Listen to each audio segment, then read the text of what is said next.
Hey you guys, I'm back. I've been missing making videos so much, and since the last time there's been so many times where I've found something big and small and things that I've discovered that I wanted to share with you guys. Sustainable tips and tricks and spiritual stuff and travel stuff, style and fashion and design and antiques. So many times since the last time that I wanted to pick up the camera, but I didn't really feel I could justify doing it because I was doing graphic design and AI meanwhile, and I was closing down the web shop. What really made the difference was that we just got home from Japan, and every single day that we were there, I was regretting not filming so many things that I wanted to share with you guys. Things that I am absolutely sure that you would find really fun and interesting and informative and useful. So that's why I'm back now. I'm not promoting any business, I'm just making videos. A little bit more of a free space for me to maybe show you some of the things that I didn't have in the old videos, because I had to kind of keep on track on the web shop and keep on topic, which made perfect sense at that time, but it wouldn't really make sense anymore. So I think probably like a more of a vlogging style video would be more relevant. I don't know yet. Let's just see. So in this video, first of all, I do have some crystal stuff that I want to show you and some sustainable stuff, some art, and I want to talk about one of my newly discovered favorite places in the entire world. Because as I mentioned, we went to Japan. We were traveling around quite a lot. So we traveled by train. We went from Tokyo to Osaka, to Hiroshima, Ise-Shima, and then back to Tokyo. What I want to tell you about is this area called Ise-Shima. This is a place where Japanese people go on vacation. They go as tourists, but they also go on a pilgrimage because there's a Shinto shrine there that's really popular and really interesting, and also in this kind of context with the value systems that I have, is just really inspiring. I've mentioned this before, I'm not religious, but I am, I guess, quite spiritual, and I really love visiting sacred sites, and I'm very interested in religion and what moves people. The cool thing about going to Ise-Shima in this area is also that you don't see a lot of Westerners. So we went to Japan 15 years ago, so it was kind of before social media really broke through. And I have to say that places like Tokyo has changed quite a lot to cater to people like me, to tourists. We had to search quite a bit to get some genuine Japanese culture, and we definitely got that in Ise-Shima. I have to mention, we went there, me, my husband, and my son, who's 9 years old now. So the whole place is so cool and so authentic. But what's so special about this shrine, and it's like different little shrines, I'm not sure that I'm explaining that correctly, but different buildings, different monuments. And the special thing about it is that it is completely submerged into nature. So it's in this big national park with enormous holy trees. All of the structures are rebuilt every 20 years. I really find there's such a beauty in that compared to holy places here in Europe, where you see big churches, gilded, foreign materials, exotic materials, and very materialistic. It's just a completely different vibe when you go to a holy place where everything is made out of local materials and rebuilt over and over again. I guess probably to take away the focus from the materialism. It looked super cool, really minimalistic, and just right up my alley aesthetically.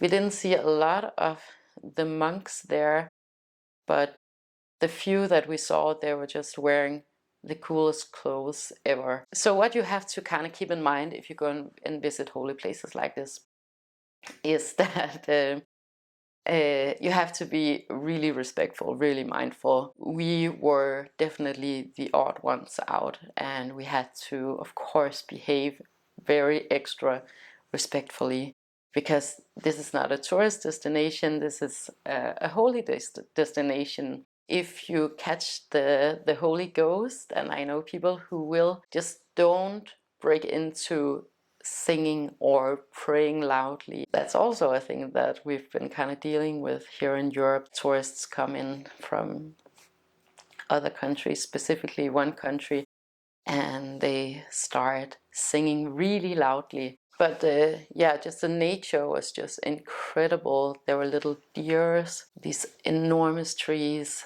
a beautiful, beautiful forest, and beautiful streams of water. Very much in line also with my spirituality. I do see nature as this holy place, as a church, I guess, for lack of better words. So definitely 10 out of 10 if you love traveling, if you love spiritual stuff, if you want to see something that's super authentic. So there's like an inner and outer shrine, and then on the outskirts of it, these incredible buildings and this shopping street with old, amazingly beautiful wood buildings. They have all of this local craftsmanship and Japanese food, local food, amazing souvenirs. It's the best place that we went to buy souvenirs. There's so much to see in this area, so many cool things. Also, we went out trekking. There's this viewpoint, I don't remember what it's called, but I'll put it here. It's actually multiple viewpoints in this forested area. We walked all the way like Scandinavian tourists do. Everyone else were taking taxis. We were the odd ones out. It was a really great, beautiful trip, so you can definitely walk all the way to the top. When we got to the top, it was just like this Jurassic Park kind of valleys and almost jungle-like nature, humongous butterflies, and the sunset. It was so incredible. You look over the bay where there are all of these little different islands.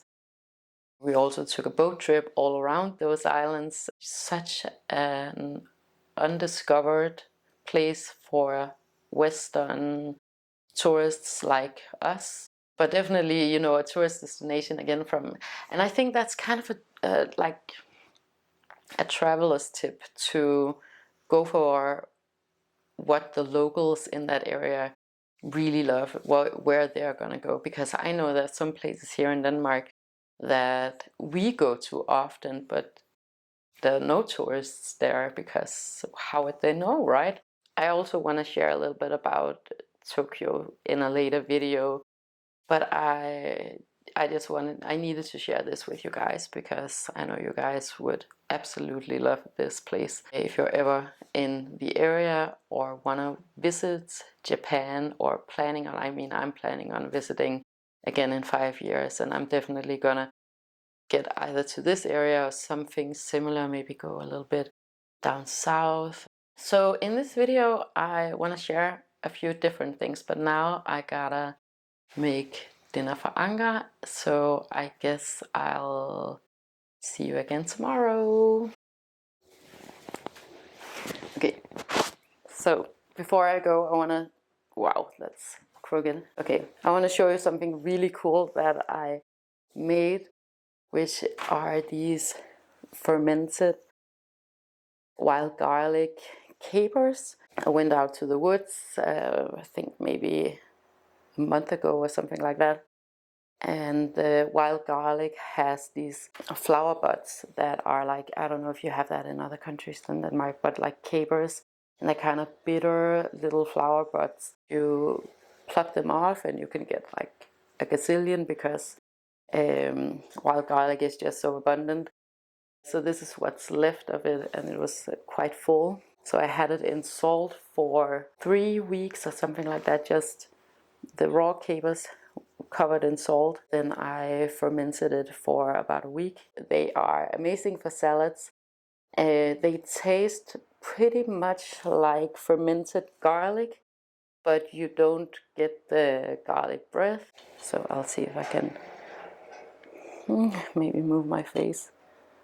Right? So they look kind of like this. They're free and they taste amazing. Yeah. Okay. Dinner time.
Good morning. I want to show you something cool that I got.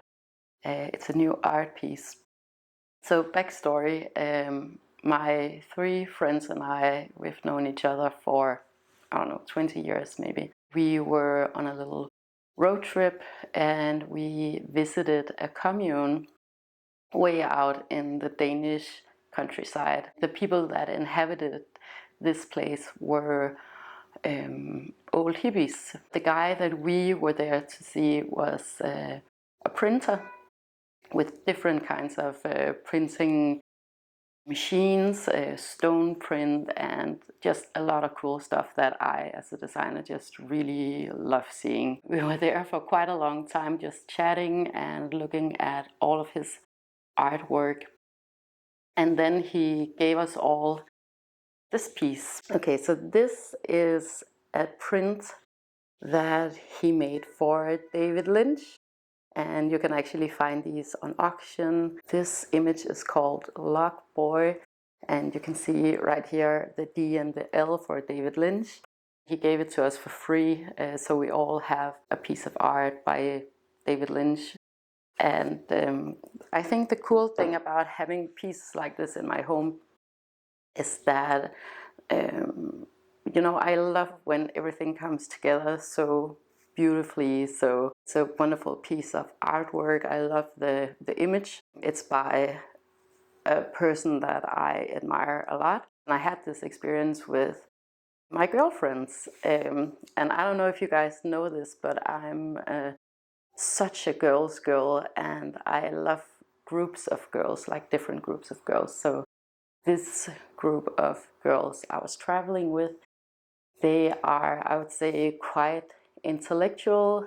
The original reason that we became friends was because we just vibed a lot and we loved to party, and we were just always the ones who got home late. I'm 40 now, so 40, 41, 30, 39, yeah, we're going to one of the girls' 40th birthday in the autumn. So that kind of age range, and it's just so nice to have friends in your life on the other side of having family and small children who recognize who you used to be, because it is very consuming having kids. So you kind of lose yourself, but it's just so nice to have people in your life that can recall all of these memories from back in the days when you were a different person, and then also be able to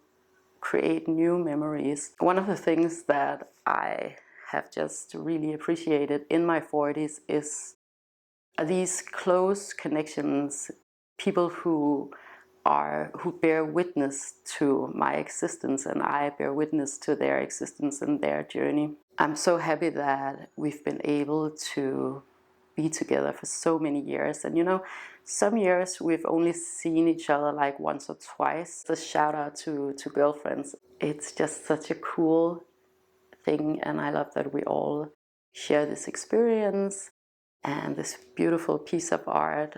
So I'm gonna treasure this for the rest of my life, even though it's like I wouldn't say it's worthless, but it's free. I don't know how to explain it, but that kind of just adds on to how cool this experience was. When I collect art or anything, I really search for those things where it comes together like that, where you get something that you're genuinely really impressed by and happy about, and it reminds you, it's like connected to you in some way, and it's a personal story, so that it's not just consumption for the sake of consumption. A really, really cool piece of art that I want to show you, and a little bit of the story behind it. This morning, first of all, I'm gonna get ready, I'm gonna fix my hair, I'm gonna pick up Anka later, and we're gonna go shopping for birthday gifts for my dad. And we are probably gonna get a cute little coffee and a cake.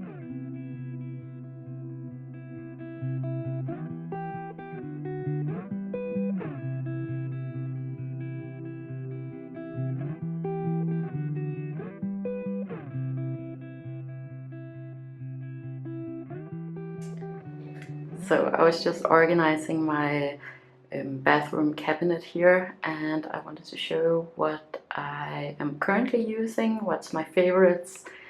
It's not usually this organized. I'm pretty organized. That's a crystal up there, and I especially wanted to show you what's up here. But firstly, my current hair products is this hairspray. I don't even know if I would recommend it, because it's actually just because it's black that I'm using it.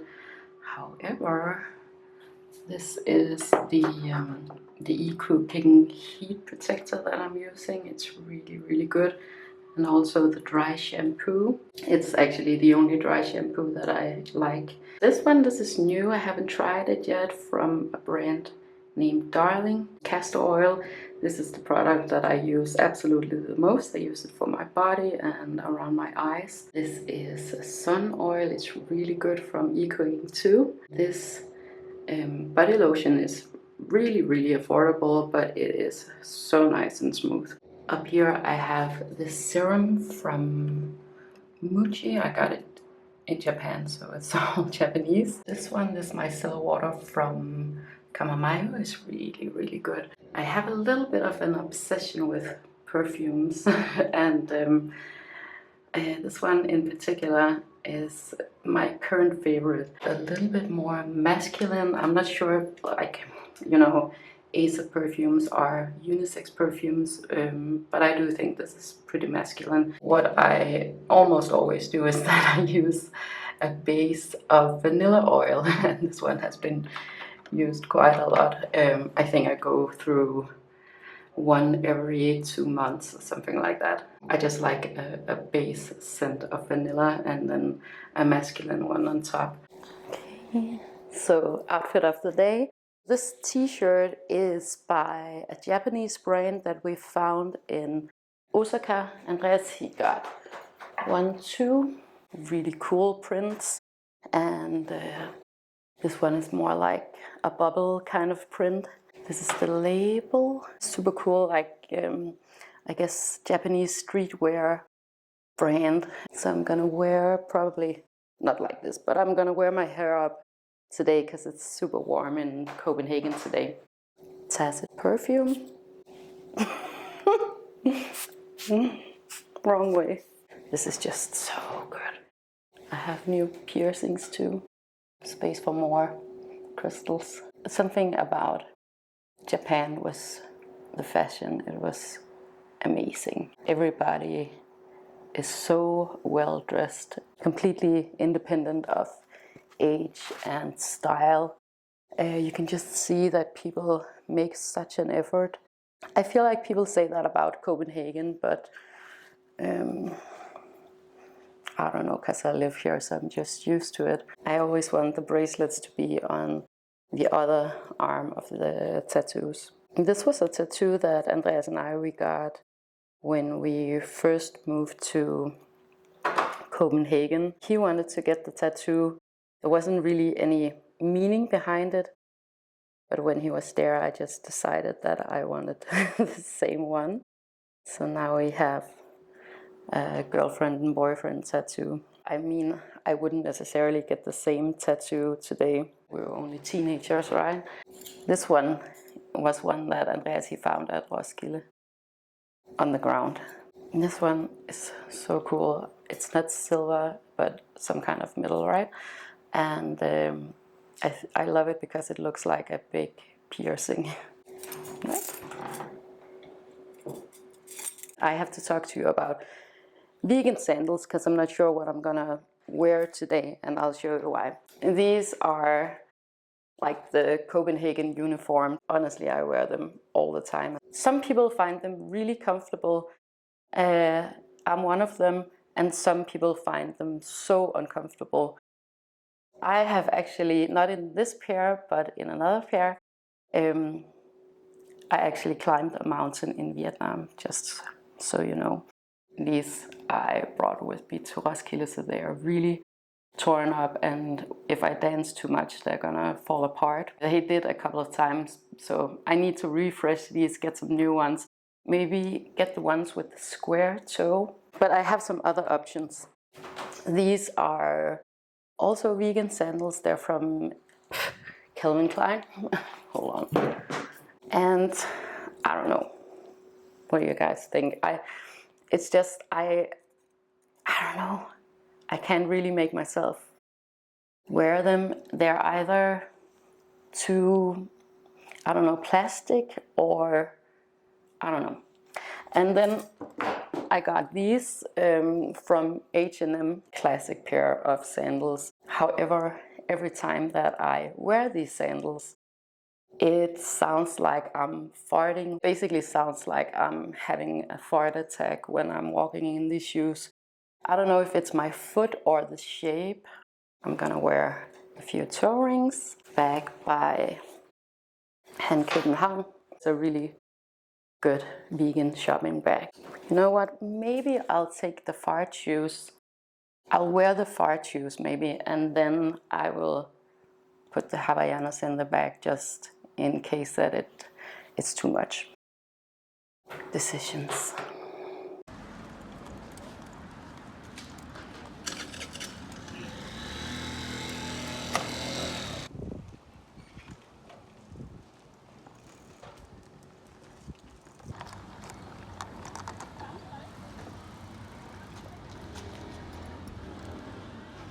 Okay, I'm gonna show you something really cool. Two trends that I am currently loving is tassels. Completely obsessed with tassels on everything. And the other trend is back charms.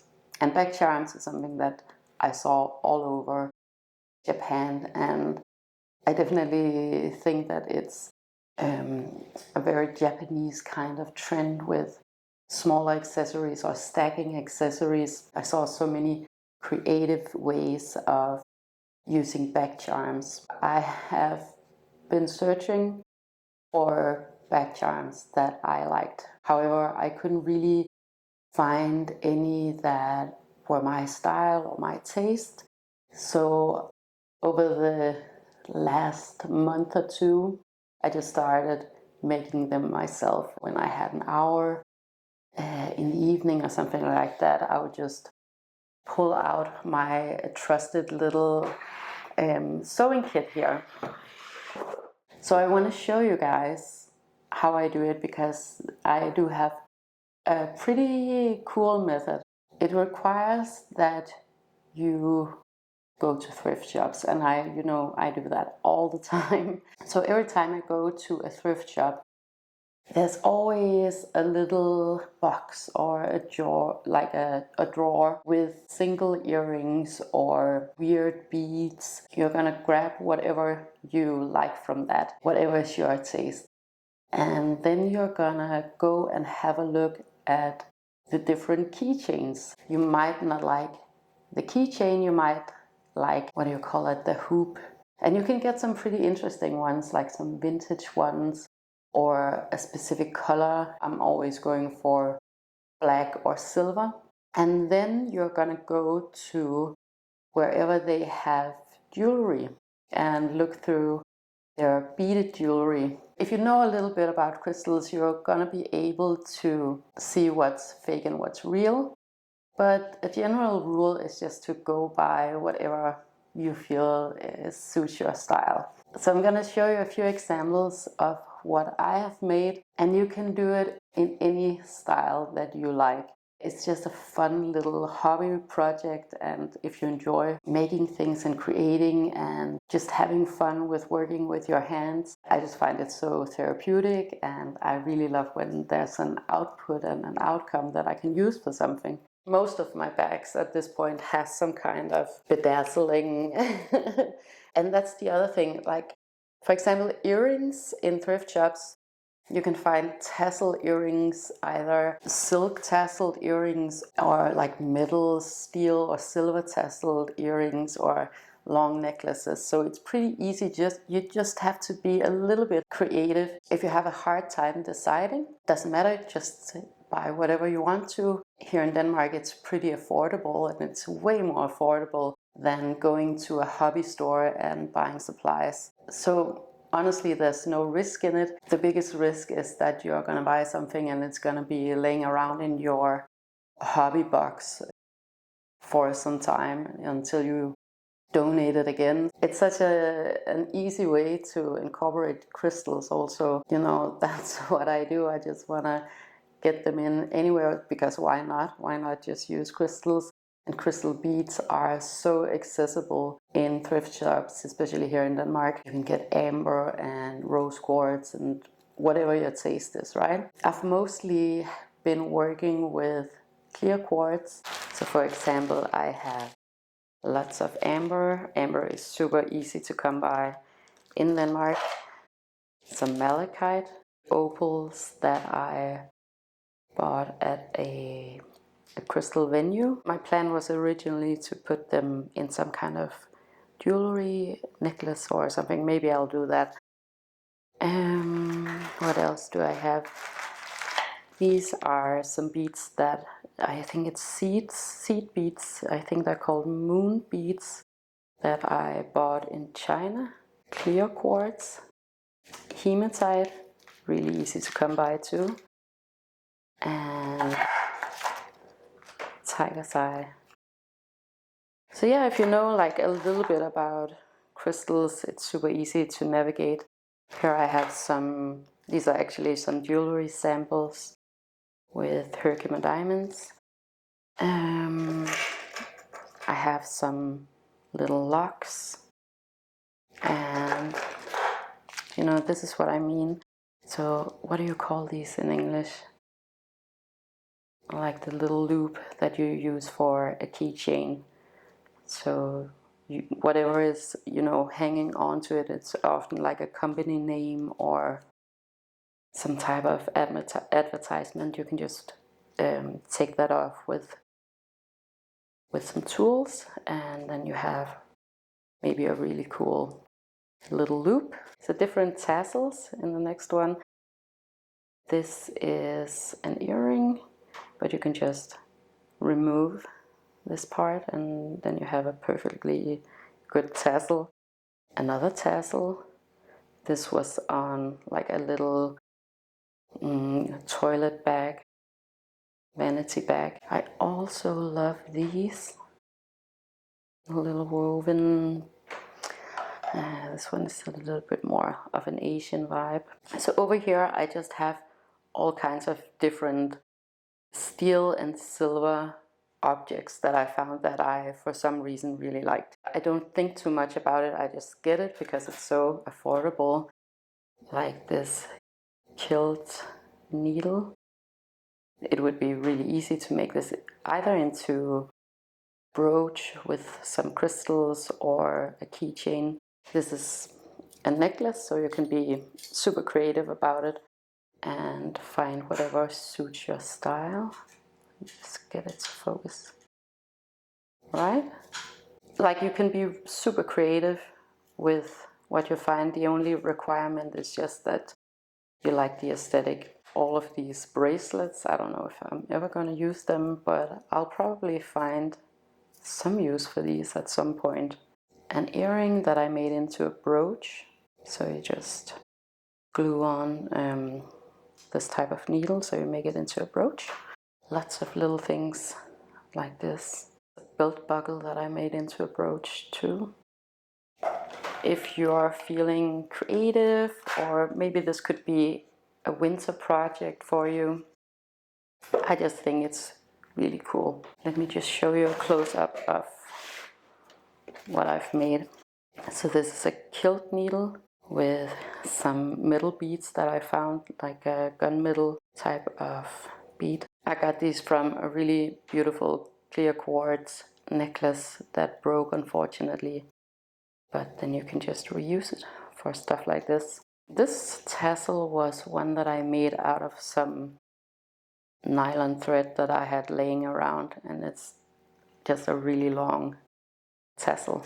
I kind of love sharing everything that I am into and that I think is cool, and how I incorporate sustainability and spirituality and creativity and style into one. Okay, so those are the cool things that I wanted to show you in this video. I hope you enjoyed. I hope you got a little bit of inspiration, and I'll see you in the next video.